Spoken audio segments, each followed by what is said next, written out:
This is the story of Pink and Purple.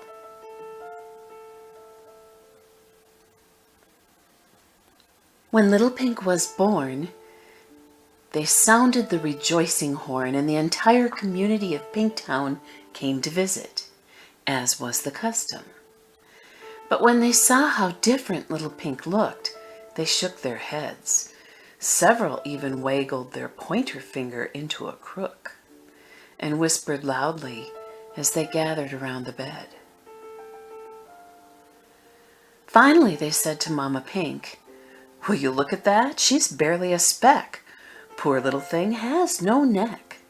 She's not one of us. She just can't be. Why, she's only got one eye to see.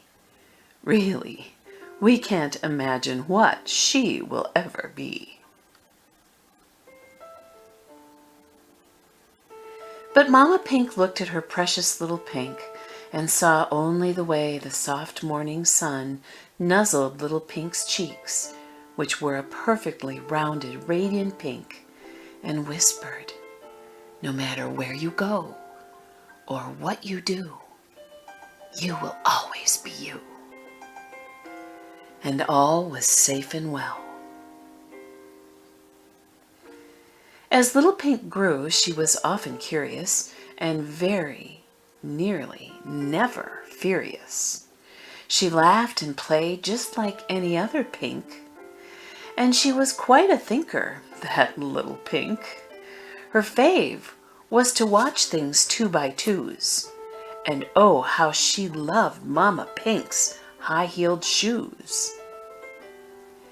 She learned to sing and play guitar, to ride a bike, but not too far, to count out loud and say her letters, and play with Bean, her pink Irish setter. And all was safe and well. When little Pink turned 5, it was time for her to go to Pink school. Little Pink wasn't at all sure she wanted to go to Pink school. She knew she was different from the others. Still, she knew at school there would be oh so many wonders. But what if she didn't like school? That's when Mama Pink held little Pink close and whispered, "Remember, no matter where you go or what you do, you will always be you."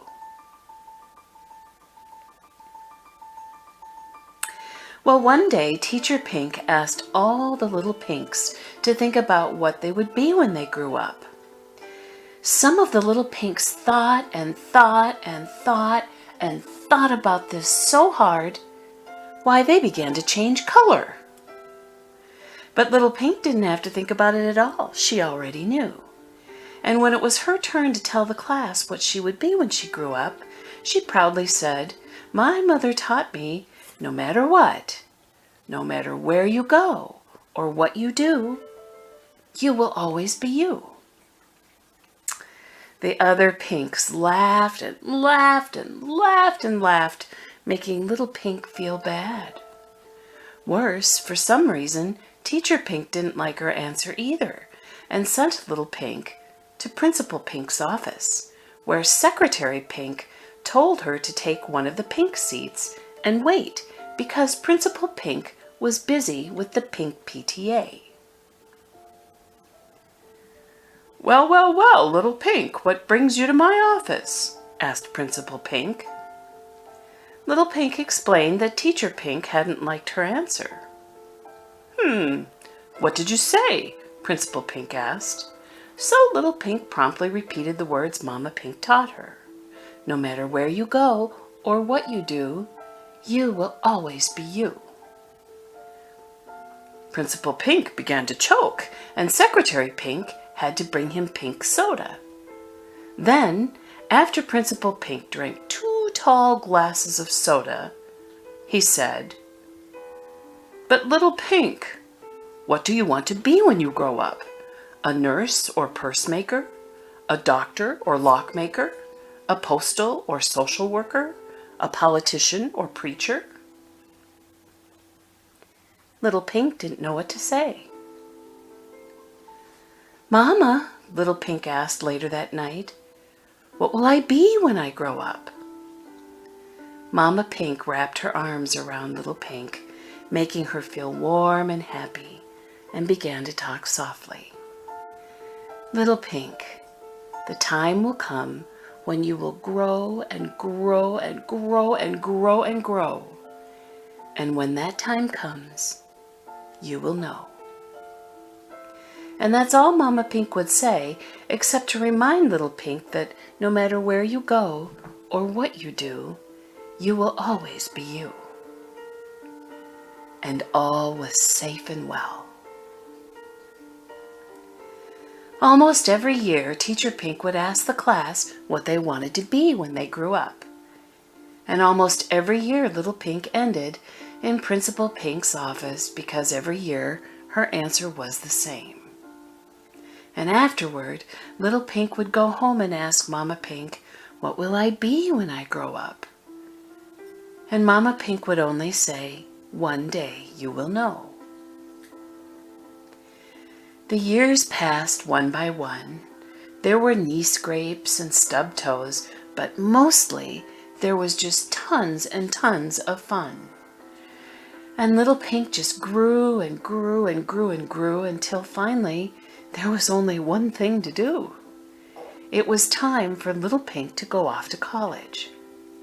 Oh, not because little Pink wanted to be a nurse or purse maker, a doctor or lock maker, a postal or social worker, a politician or preacher. Little Pink just wanted to see more of the world and was delighted when it was decided that she would go to Color State University. Mama held little Pink close, murmuring softly the way she always did when she wanted little Pink to really listen. There will be things you've never seen and things you don't understand out there in Colorland. But one thing's sure, you'll find your way each and every single day, because you know in your heart, you know it's true, that wherever you go and whatever you do, you will always be you. Color State University was unlike anything little Pink had ever seen.